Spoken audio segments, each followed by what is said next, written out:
By reading a lot of novels in a variety of genres and asking questions, it's possible to learn how things are done, the mechanics of writing, so to speak, and which genres and authors excel in various areas. Nicholas Sparks. You're listening to Writing Roots, brought to you by Aspen House Publishing. Welcome to Writing Roots. I'm Lee Hull. And I'm Lee Esses. Our question for today in our continued Frequently Asked Questions series is, how do you know which genre your book is in?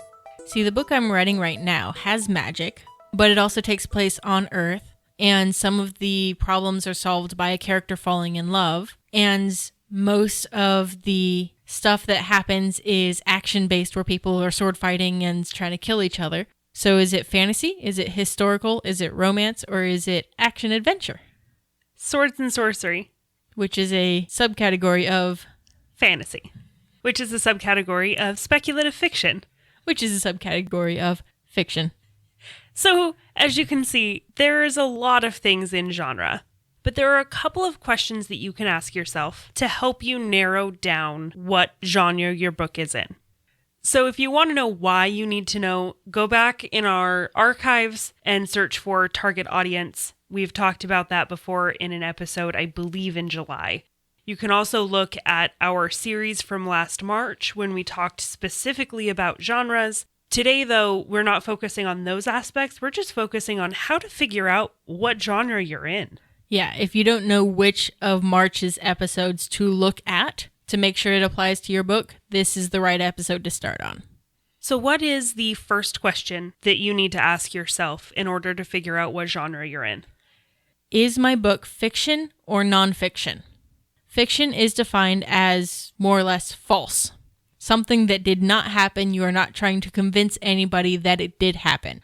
Nonfiction would be more of your self-help, your biography. Memoirs.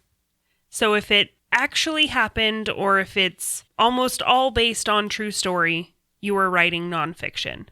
If you are writing fantastical things that you made up in your head, or things that are loosely based on what actually happened, you are writing fiction. A sub-question of fiction or nonfiction is, what's the age range of the book? Are you writing for children? Are you writing for middle grade? Are you writing for young adults? Are you writing for adults? Understanding that helps the bookstore put the book in the right location. Because if I'm writing about cats that all have this secret life after they leave the house in the morning, your kids might love that story. Your adults, not so much. They're not going to be as intrigued, mostly because the stakes aren't terribly high. It's a cat. The next big question you have to ask yourself is, when and where is your book set? So if your book is set in Redding, California in the year 2020, okay, we've eliminated a whole bunch of genre by saying that particular information. We know it's probably not going to be fantasy, might be urban fantasy. It's definitely not going to be historical. If it takes place in the near future on Mars, understanding the setting, the location, will tell you it's going to be probably a hard science sci-fi. If it was a long time ago in a galaxy far, far away, it's fantasy sci-fi. Yep. The softest of sci-fis. So sometimes people can get a little bit confused about the fantasy and the sci-fi here, because the where isn't so different. The location could be a completely fictional place, a planet somewhere that doesn't exist, that things happen on that planet. So the difference of where with fantasy and sci-fi isn't so different. It's whether it's magical and problems are solved with magic, or whether it's technological and problems are solved with technology. And that goes into our next question is, what's the problem? We've mentioned before, a story is a problem and its solution. If you don't know what the problem of your story is, you don't have a story. If the story is, my character is lonely and then at the end they fall in love. That's going to tell you about the genre that I'm writing. If the character is in danger and they find safety at the end, that's going to tell you about the genre that I'm writing. That's clearly an adventure story. We are talking about the main big problem in your story. This is how you define your genre. Subplots are different. You can have a fantasy novel with a romance subplot, but your actual genre is the main problem, which is the world is ending. And they happen to fall in love in the process, so it's romance subplot subgenre. But the world ending is the problem that's being solved. So for our notes, I figured, okay, well, because Amazon is one of the world's largest book retailers, I would go and see what their lists are, what their genres are. I just pulled from the fiction section because most of our audience are fiction authors in some way.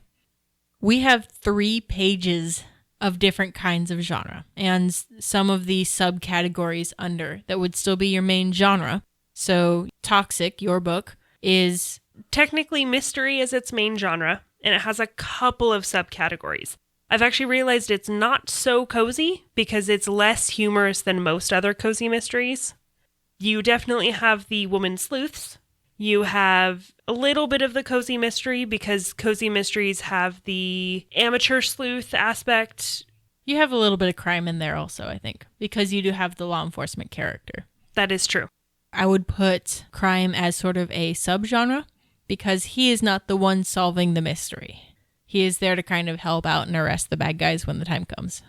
Okay, and give her a place that's fairly safe when she's being stalked by a psycho serial spree killer.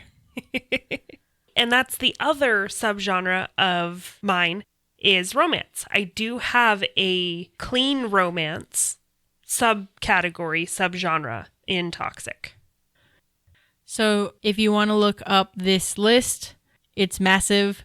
I don't think we need to put it on the landing page. You can find it on Amazon and all of their books.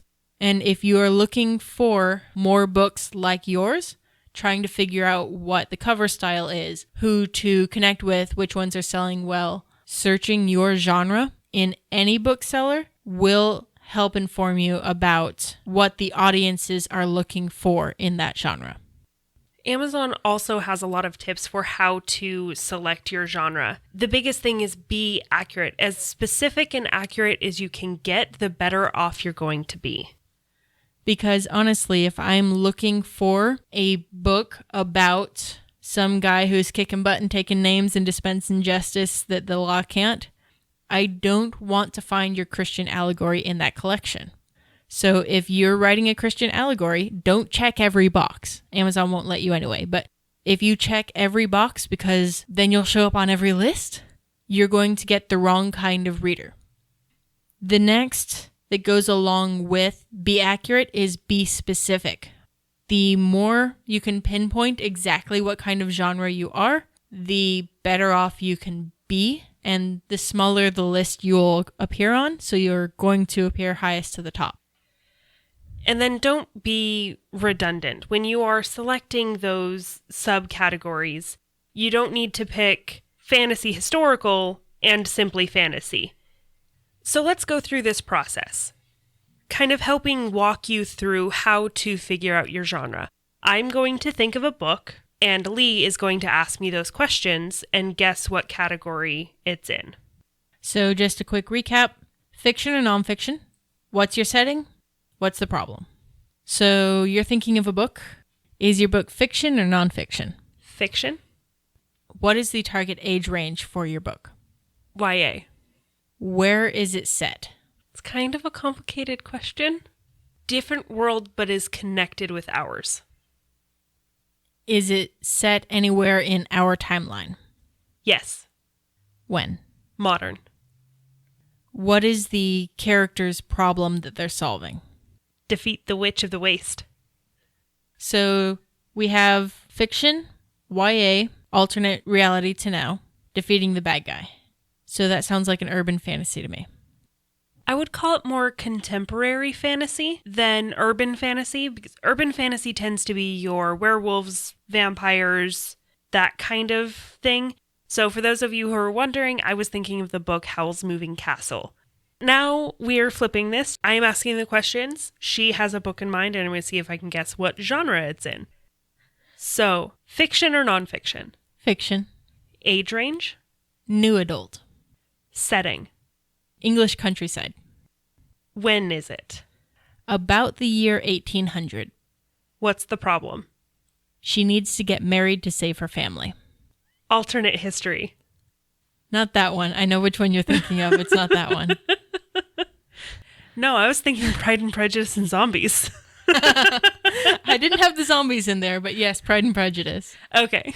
So the actual category for Pride and Prejudice would be historical romance. Not historical at the time it was written, but for us today, definitely historical romance.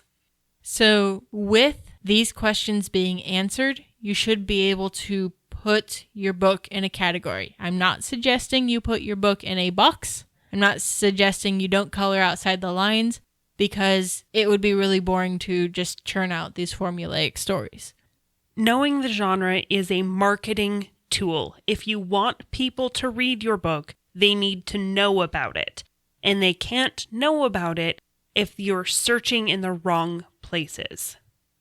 But on your first draft, when you're still discovering each of those elements and how you interact with your characters and how your characters interact with the world and how problems get solved, it's more important than even knowing what genre you're writing in to just write selfishly. If you have a question or comment for our hosts or a topic you'd like us to cover, send us an email at writingroots@aspenhousepublishing.com or find us on Facebook by searching for Aspen House Publishing.